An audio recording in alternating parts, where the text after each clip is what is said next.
Okay, guys, thank you for attending this afternoon. But we're here to celebrate probably one of the greatest high school football coaches in the country. With 285 wins total. We had him, we're lucky enough to have him for 15 years at Phillipsburg. For him to 112 wins and only 43 losses speaks obviously of his prowess as a head football coach, but to have him as a state liner for 15 years was certainly an honor for us. And to focus on his last 6 years, 56, 13, got us to 4 state championships in 6 years, three titles, and it's probably safe to say we'd have had a 5th state championship appearance this year had we not lost 2 of our best players during the season, especially the Piscataway game. So needless to say, the legacy that he's provided over his 34 years of coaching in the Lehigh Valley, I can't think of a more successful and a more galvanizing icon in the sport of football, especially in the high school level. So, you know, this is really about Bob and his day, so I appreciate all your questions to be directed toward Bob. Bob, when did you make a final decision that the Easton game would be your last game? When did you know for sure?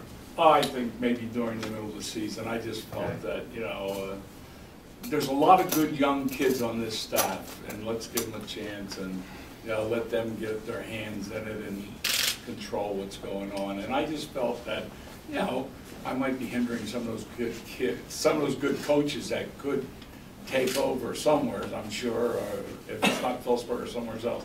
I think I have some great coaches on the staff. I guess you couldn't think of a more appropriate way to go off into the sunset, so to speak, than, you know, a win over Easton on Thanksgiving morning.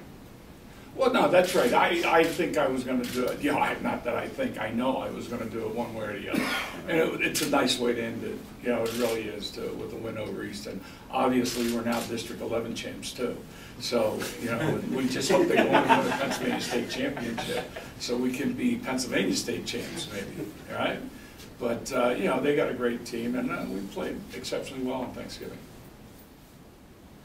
You know, other than the, you know, the fact that you mentioned, you know, as far as giving some of the younger coaches a chance, what were some of the other reasons that led, you know, to your decision to retire?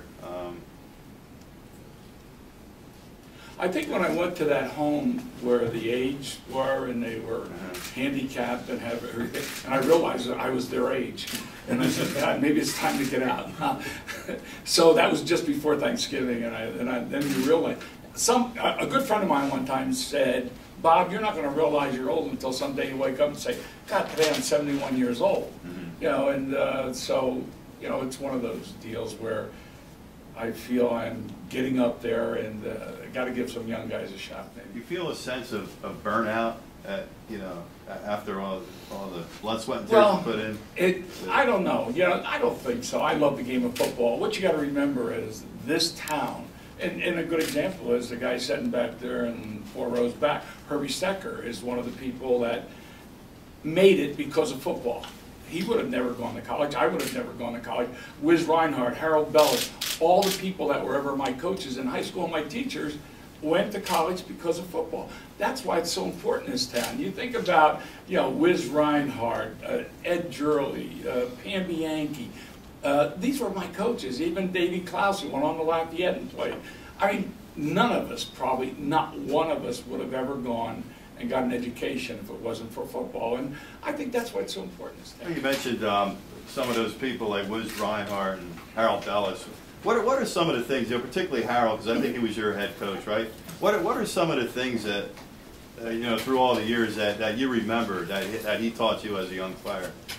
Well, you know, when he talked, honestly, I probably didn't happen, but I thought the walls used to shake a little bit in the field house.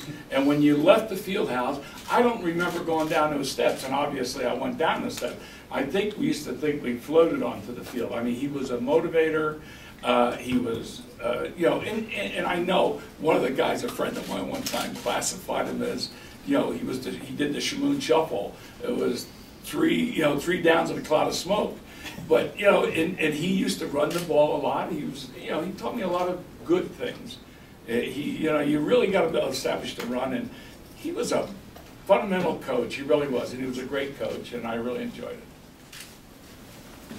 Is there a side of you that's going to miss the game? You feel like there may come a night next fall or sometime when you say, "Boy, I wish I was out there competing again like I did all those years." I don't know. Who am I to say? My wife will keep me under control, I'm sure. But it's been a part of my life since 1950. I did I don't know how many years I've been a head coach. You said 34. I had to be an assistant coach another. I don't know, I was at Syracuse 1 year, and when I thought I was done in 1980 or 2001, I coached midgets, because I said, I started here in Phillipsburg with the PAL midgets in 1950, and I said, I'm going to end my career as a midget coach, and I was an assistant coach for 1 year with Fergtown. So, so all but 2 years from 1950 till now. So what is that, 49 years? Yeah. I've been football, either playing or coaching. It's a long time, very long time. What year did you retire as a teacher? Do you remember? 9 years ago. 9 years ago? Yes, 9 years ago. So I think it was 2001. 2001. And I was a teacher in the Phillipsburg system for 35 years, and I thoroughly enjoyed it. I really did. I think, and maybe because of that, I have 4 children. They're all school teachers. All 4 of my children became school teachers because I think they saw how much I enjoyed being a teacher. I really did. I went home every day, and I thought I was in a good mood, and and they knew also that what happened in school stayed in school. I never brought problems home, and and I think my children are the same way. I think they're all good teachers. I really do. Will you still be? You mentioned you hope the big ticket calls there. Are you still going to be a fan of high school football? You plan to follow the teams? High school football is where it's at, really. I enjoy some college. I go to Syracuse every year or twice a year, see them play. But I thoroughly enjoy high school football because I think it's the purest form. I really do. You see some good kids, and it's the weeding out process in the college and the pros. Whereas in high school, you're still getting the kids that want to be there. Maybe they're not the best players in the world, but they do still play and they still practice, and you feel good about them. You see this, I know you have some young grandchildren, in the area. Do you see this as an opportunity maybe to spend more time with them and watch them grow up? Well, I think we spend a lot of time with them as it is. We really do. I think we're very family oriented. Every Monday, everybody comes to my house to eat. So the nice thing about the 9 years of being retired, I can help my wife cook all day for those people that come, and we're up to about 14 that eat our house every Monday. That's one of the things I think we're going to miss with Bob. He made it a family affair here at Phillipsburg. Like, one of his traditions is to feed the team on Thursday night at Flynn's before games. There'd be times where he'd invite the whole band to eat with the team. There'd be times he invited the cheerleaders. Sometimes it was just the fathers. Sometimes it was just the mothers. So it was more than just the Phillipsburg High football team. He encompassed a very large part of the entire school. And I think if what you guys saw on Thanksgiving was a school galvanized by his spirit and the state line football team, where we had over 500 kids walk to that game, and the school spirit was exceptional. It all comes from the family factor that Bob promotes in football, and like he said, he even does it with his own family. And the coach at Phillipsburg takes boundless energy, and you would think a guy in his upper 60s and 70s would be a little less active. He's got tons of energy for his age. I mean, I got out of coaching because I didn't have the energy. This guy, whatever it took, is what he gave to Phillipsburg. And if you just look at the legacy of our great coaches, you don't see longevity. Harold Bellis, 9 years. Bob's first stint, 9 years. Mickey Frenzy, 5 years. Tom Dominic, 3 years. Bruce Smith, 8 years. Phil Rahm, 7 years. Second stint, 6 years. Bob's second stint, 6 years. I mean, there's a reason for that. it's the tremendous pressure the town puts on football coaches, and it's also the amount of energy and the amount of appearances he has. You know, every week he's at the Booster Club. Every single Thursday, he's there giving a preview of the common opponent and reviewing last year's game. So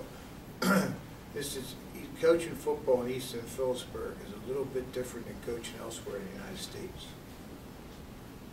I think this will be my 71st appearance at Booster Club since I've been back. In the 6 years, because we did, I think, what did you say, 59 games I've coached. So I know I've been there for every game at Booster Club, and then we're having the wrap up this week, so it'll be 70 tonight. I think it's my 70th. Normally they don't have a wrap up, but they have one tonight.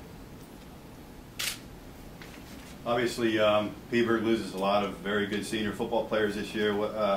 Even though you won't be around as a coach, what do you think we could look for in the next year and possibly in the year after Phillipsburg football? Well, you know, I think if you look at the sophomore, the JV, and the freshman records, I think they got to be, I'm not sure, maybe 20-some wins and maybe 4 losses with all 3 teams.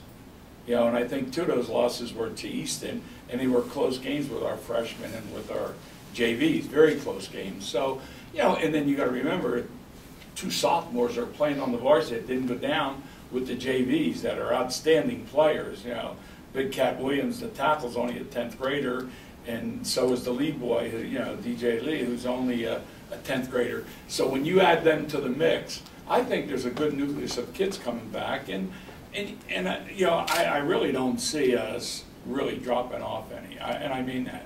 I think there's a good group of kids. Just to re-emphasize what you were saying before about your staff, do you feel that some of the people are head coaching, possibly head coaching material at this level? Some of the Yeah, I do.